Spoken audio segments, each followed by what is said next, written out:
అంటే ద్రోణాచార్యుల వారిని చూడగానే ద్రుపదుడు గబగబా లేచి, ఓయ్ మిత్రమా వచ్చావా అని కౌగిలించుకుని, ఏమిటో ఆ పంచేమిటి, ఆ ఇదేమిటి, ఏమిటి నేను ఉండగా నువ్వేమిటి ఇలా ఉండడం ఏమిటి అని వెంటనే ఆయనకి కావలసిన సౌకర్యాలు ఏర్పాటు చేస్తాడు అని అనుకున్నాడు. ఆయన సభ తీర్చి ఉన్నాడు ద్రుపదుడు. ద్రోణాచార్యుల వారి దగ్గరికి వెళ్ళి చెప్పాడు, భార్య శిష్యులు అందరూ అలా నిలబడి ఉన్నారు. నేను జ్ఞాపకం ఉన్నానా, ద్రోణున్నోయ్, మన ఇద్దరం కలిసి మా నాన్నగారు భరద్వాజుడి దగ్గర చదువుకున్నాం కదా, ఎప్పుడైనా ఏదైనా అవసరం ఉంటే నా దగ్గరికి రా, ఈ రాజ్యభోగాలు మనందరం కలిసి అనుభవించాలి, స్నేహితులం కదా అని నువ్వు అన్నావు కదా, అందు నీ దగ్గరికి వచ్చాను. వెంటనే ద్రుపదుడు అన్నాడు, నువ్వెవరో నేనెవరో అంతరం తెలుసుకోక్కర్లేదా, నువ్వెటువంటి వాడివి నేనెటువంటి వాడిని, నేను ఒక మహారాజుని, నా దగ్గరికి వచ్చి నేను నీకు స్నేహితుడినని మాట్లాడుతున్నావా, అలా మాట్లాడచ్చా మాట్లాడకూడదా, తెలుసుకోవలసినటువంటి బుద్ధి నీకు ఉండక్కర్లేదా, ఏమిటి నా స్నేహితుడిని మాట్లాడుతున్నావేమిటి, నా స్థాయి ఏమిటి నీ స్థాయి ఏమిటి, పేద విప్రులకును నువ్వు చూస్తే పేద బ్రాహ్మణుడివి, నేను ధరణీశులకు పోలక సఖ్యము సంభవించునే ఈ భూమికంతటికీ కూడా రాజుని,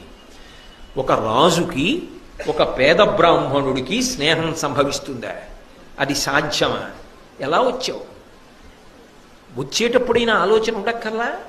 పైగా ద్రోణాచార్యుల వారిని చూడగానే ద్రుపదుడు గబగబా లేచి, ఓయ్ మిత్రమా వచ్చావా అని కౌగిలించుకుని, ఏమిటో ఆ పంచేమిటి, ఆ ఇదేమిటి, ఏమిటి నేను ఉండగా నువ్వేమిటి ఇలా ఉండడం ఏమిటి అని వెంటనే ఆయనకి కావలసిన సౌకర్యాలు ఏర్పాటు చేస్తాడు అని అనుకున్నాడు.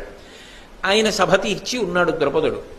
ద్రోణాచార్యుల వారి దగ్గరికి వెళ్ళి చెప్పాడు, భార్య శిష్యులు అందరూ అలా నిలబడి ఉన్నారు. నేను జ్ఞాపకం ఉన్నానా, ద్రోణున్నోయ్, మన ఇద్దరం కలిసి మా నాన్నగారు భరద్వాజుడి దగ్గర చదువుకున్నాం కదా, ఎప్పుడైనా ఏదైనా అవసరం ఉంటే నా దగ్గరికి రా, ఈ రాజ్యభోగాలు మనందరం కలిసి అనుభవించాలి, స్నేహితులం కదా అని నువ్వు అన్నావు కదా, అందు నీ దగ్గరికి వచ్చాను. వెంటనే ద్రుపదుడు అన్నాడు, నువ్వెవరో నేనెవరో అంతరం తెలుసుకోక్కర్లేదా, నువ్వెటువంటి వాడివి నేనెటువంటి వాడిని, నేను ఒక మహారాజుని, నా దగ్గరికి వచ్చి నేను నీకు స్నేహితుడినని మాట్లాడుతున్నావా, అలా మాట్లాడచ్చా మాట్లాడకూడదా, తెలుసుకోవలసినటువంటి బుద్ధి నీకు ఉండక్కర్లేదా, ఏమిటి నా స్నేహితుడిని మాట్లాడుతున్నావేమిటి, నా స్థాయి ఏమిటి నీ స్థాయి ఏమిటి, పేద విప్రులకును నువ్వు చూస్తే పేద బ్రాహ్మణుడివి, నేను ధరణీశులకు పోలక సఖ్యము సంభవించునే ఈ భూమికంతటికీ కూడా రాజుని, ఒక రాజుకి ఒక పేద బ్రాహ్మణుడికి స్నేహం సంభవిస్తుందా, అది సాధ్యమా, ఎలా వచ్చావు, వచ్చేటప్పుడైనా ఆలోచన ఉండక్కర్లా. పైగా